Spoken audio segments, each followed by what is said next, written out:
Is anyone else kind of a different person depending on who you're with?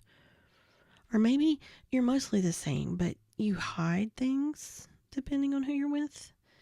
And don't even get me started on hiding the topics that just need to be avoided when the family's together for the holidays. This spiritual journey that I've been on has me avoiding and hiding a whole side of myself. Let's talk about it.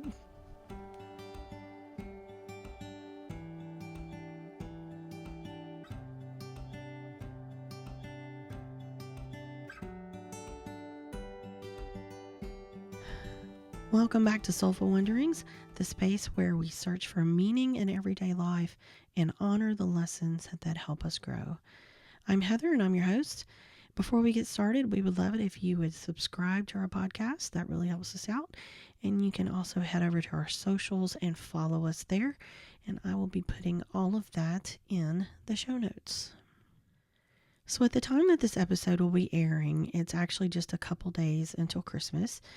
And we've been talking a lot about the stresses that the holidays can bring, because I know for a lot of us, it's a lot, right? And even though a lot of what we've discussed in the recent episodes it's been pretty straightforward stuff. And I think it's things I would deem normal issues that many people have. Many of these have also been part of my healing journey, part of my spiritual journey. Some of them have been part of deep dives into releasing and healing and just a lot of things that I've done to work on myself and my growth. But here's what's a little crazy. I'm not sure how much I share that besides here on this podcast and with certain people. But in general, I feel like a lot of my conversations are on a surface level, I guess is the best way to say it. And I kind of only get in depth if the person I'm talking to is open to it. So obviously there are people that I know in kind of what I'm going to call a spiritual circle, spiritual world, that obviously I feel more comfortable with them because I know that we're all in a similar space and probably similar feelings about things. But everyday life, not so much. Everyday folks I interact with, yeah, not so much. It's just not a place that I'm overly comfortable. For me, it's kind of like politics or religion for most people. You know, how they're kind of, tiptoeing around topics or gauging how people react. Well, I'm over here gauging how they're going to be open to spiritual things.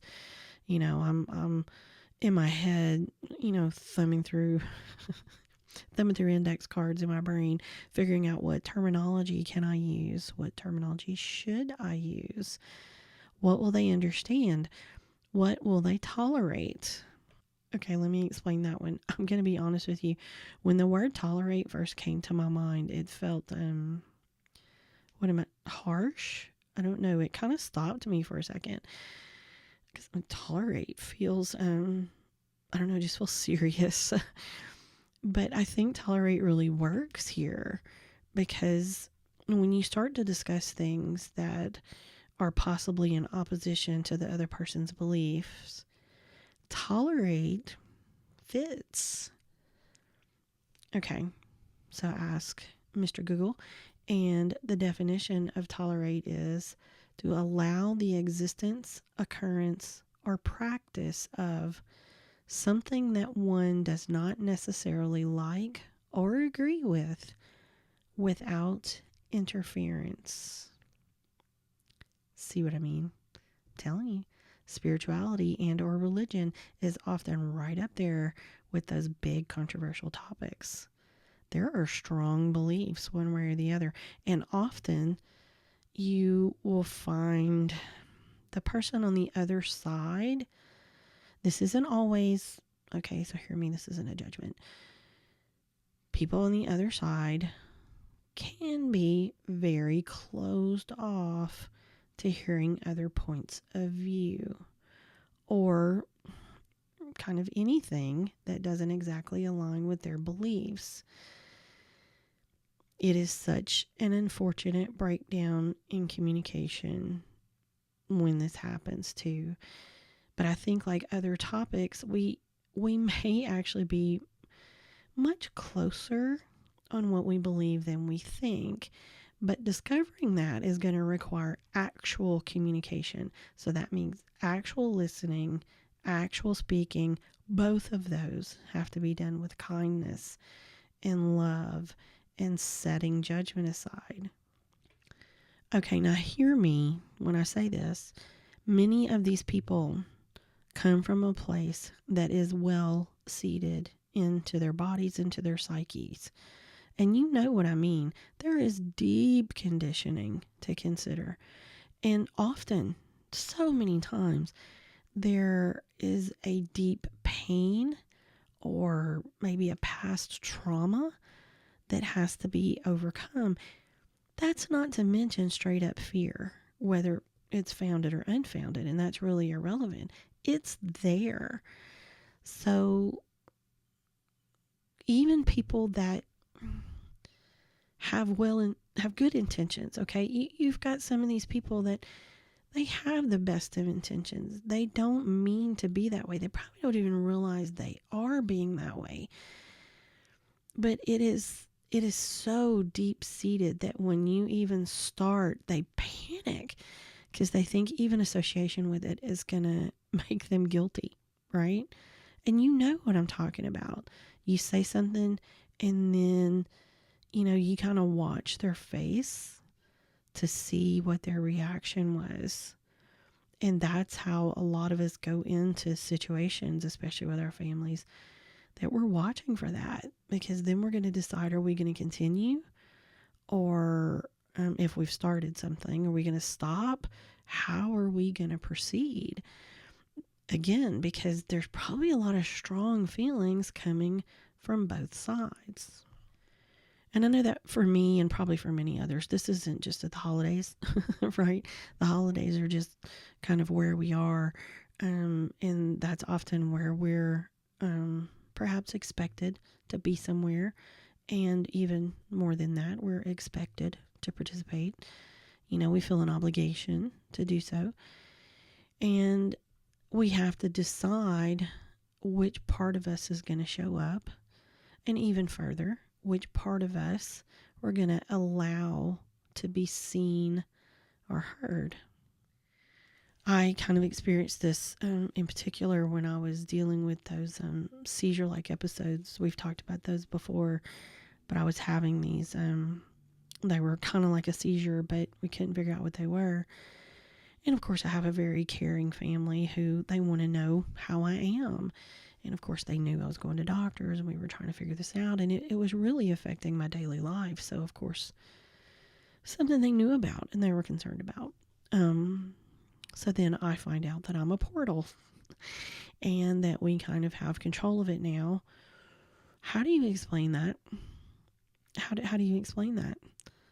They don't know what that means. What do you mean you're a portal? Then you, oh my gosh, then there's a whole backstory of explanation that you've got to do to even catch them up to what that is. Most of which they may or may not believe in. They may or may not balk at right away because they're going to go, this is not Christian and I can't have anything to do with this. That's besides if they're not looking at you like you have three heads. So how am I supposed to look at them and say, well, you see what happened is we figured out that I'm a portal and that I'm running energy. And I mean, seriously, there's days that I'm not even sure I completely get it. And then I'm supposed to go explain this to people who have no idea what this means or where to even start. Now, mind you, some of them may kind of take an interest and want to learn. And even if they don't understand it, they would listen and be willing to learn and be willing to support and all those things. Others, however, would absolutely freak out. And let's be honest, they would never treat you the same again. Let's be honest about it. They wouldn't. I had another time, I had a coworker and a friend, good friend, who passed away. It's actually been a couple of years now. And there was speculation about what happened. And of course, it was very sudden and very unexpected. And so there was just a lot of communication because we were all reeling from this. And of course, I had communicated with her pretty much right away. So I knew what happened. There were a lot of things I knew because of that. But it didn't really feel appropriate to bring that up in the official managers meeting where part of this discussion was happening. And I've never been able to figure out how to really broach that subject with coworkers. Because as much as they want to know, and as much as I truly believe it might bring them comfort, they're not gonna believe me, y'all. They're gonna, again, this is not Christian. I don't want to hear it. Is one of the fastest things or first things that's going to be said or that's going to happen. So what do you do with that? How do you, most of the time I just kind of sit there silently because I don't know what to say, or I try to find ways to interject and share, no, I know she's fine. It was probably this kind of thing that caused her death or whatever, to try to put it out there, but in a way that they can accept it. Because the reality of what I know, I'm not sure they can accept it, or that they can, tolerate it, right? And now granted, these are some of the bigger quote unquote things, but there are other times when I'm in a conversation that becomes what I'm going to call a coaching moment. Basically, I recognize something that we could work on that, especially with theta, or do some healing around it, and I find myself starting out just really basic. Do you know what I mean? Just kind of giving them some basic advice that might help them, kind of easing them in, if you will. If they start to show more interest, then I might go a little bit further. Otherwise, I'm just a friend giving them advice, and I'm trying to be mindful of how and what advice I give them. Now I am becoming more comfortable with being open about what I say, but I still temper myself, and I wonder if I always will. I still gauge, right? I find myself redirecting my language, or sometimes I'm just full on pulling back and not saying anything. And I hate that one. I hate that there are times that I don't push through, but there's times when, the old saying, pick your battles. And there's times when I just know that this is not going to happen. Just back up, try another time, maybe, but, or that mind is never going to be changed. Or at least not this day. So you just kind of move on and pick the battle. Now, there are some that would say that's not being authentic. And they're probably right. There are some that would say that that's showing respect. They can also be right. I truly get both sides. I don't want to not be myself simply for the comfort of others. That's not fair to me. But I don't want to be antagonistic either. Do you know what I mean? And sometimes when you are just openly spouting all these spiritual words and terms and doing all these things, and you, especially if it makes someone uncomfortable, or it's a sore subject with someone, or they're going to take issue with it or whatever, in a way you're provoking them. And so that's what I mean by the respect thing. If you know that they just really hate this, then you could tone it down a little bit and show some respect to their beliefs as well. There's got to be a middle ground and a common ground. But I think one of the questions is, how do we hold both truths at the same time? Being us, but being respectful as well. One place I've focused is on listening to my intuition more. If I get a nudge to say something, I'm trying to listen and do it, even if it's uncomfortable. Even if I'm not really sure what the end result is going to be. Even if in the past that hasn't gone well, I try to trust God in the universe that they're not going to steer me wrong, and that they're going to give me the proper words. Sometimes it's the words and how you use them that are very important. And so what that looks like for me right now is, like I said, let me listen to what I'm being nudged to do. Let me say something and let me be mindful of how I'm saying it. Because again, respect can include being mindful of others and their feelings while still saying what you need to say. Maybe we need to visit tolerance versus belonging for a minute. What comes to mind is I don't need everyone to agree with me. I need to be allowed to exist. And that is so true. You know, sometimes the topics we're discussing, they're going to be hugely controversial. We all know this. But I have a few thoughts that may help us with our mindset as we go into our family gatherings. Some phrases that we could even use to help us speak, right? Let's call these bridge phrases. They're non-provoking, but they're still true. One you might consider just to let someone know where you're coming from. You know what, this part of my life is really meaningful to me. Make sure you're conveying that this has a meaning to you and this is important to you. You could try, we see it differently. And you know what? I care more about us than winning this. And maybe it's just time to talk about something else at that point.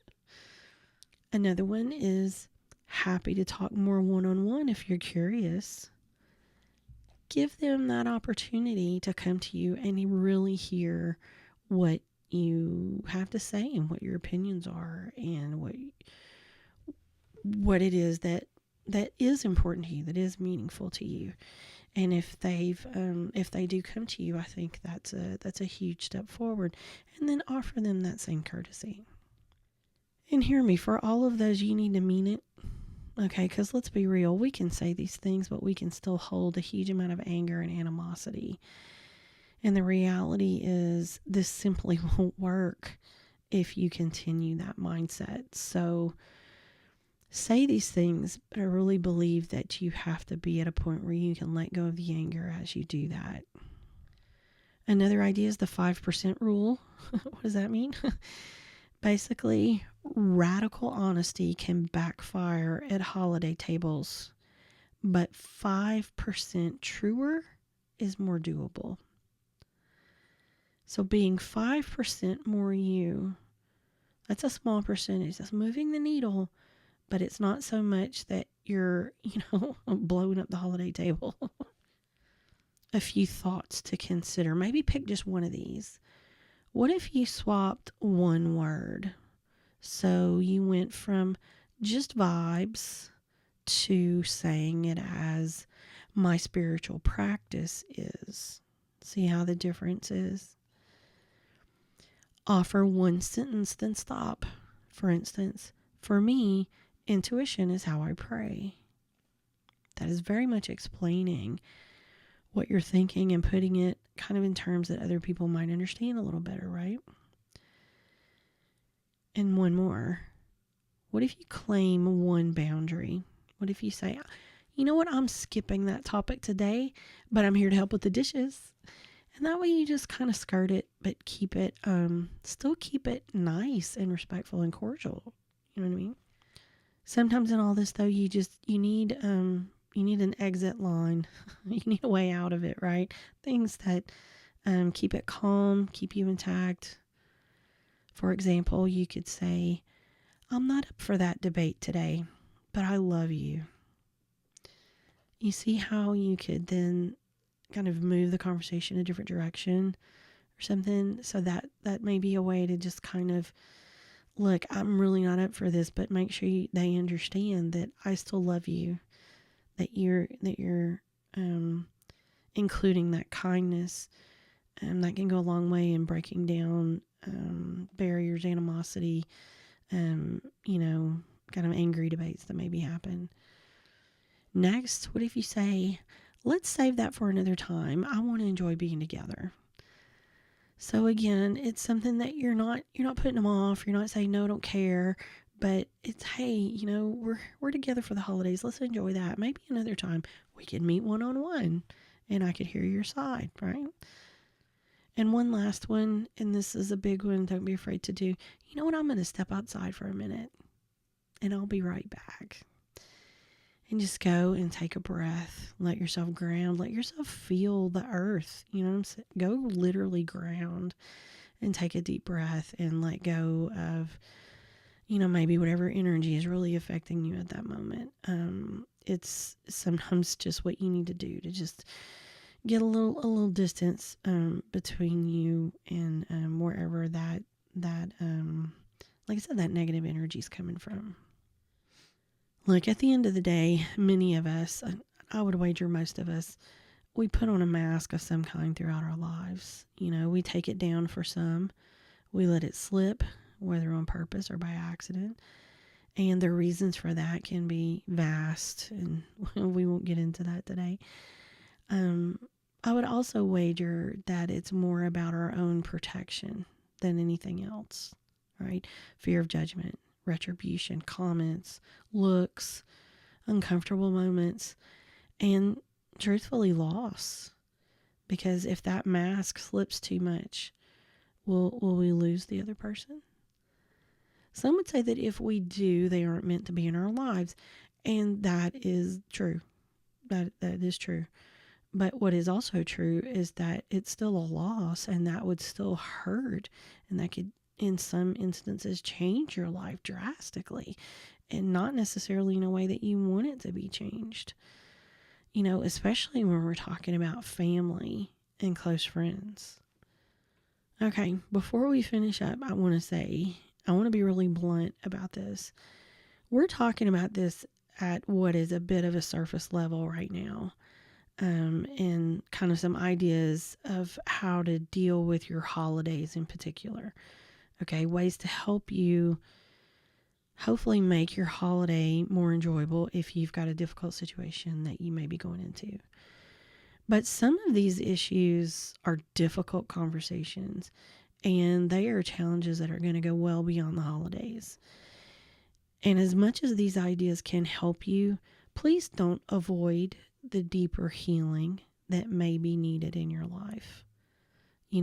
If you've got triggers and projections and conditioning and all the other words that we talk about a lot, those are feelings that are important and they can't be dismissed, and they're probably still going to be underlying, even as you maybe use some of these techniques or tools to navigate your day. At some point, you really do need to come back and visit the whys and the real reasons. And if you really want to move past it and be able to have true connections and truly good holidays and all those things, to deal with the underlying issues. But for now, let's consider this, let's call it a holiday metric as you go into the day with your family. At the end of that day, ask yourself this: was I kind? And was I a little more me? And be okay with that being enough, because you know what? It is. So I would like to leave you with this thought today as we go into this holiday season. As we finish out this holiday season, I guess. One, I want to wish everyone a happy holiday, a Merry Christmas, and whatever it is that you celebrate. I hope it is full of joy and love and laughter and kindness. And my final thought: may you feel safe in your own skin. May you choose one 5% truer sentence. And may the people who love you meet you there.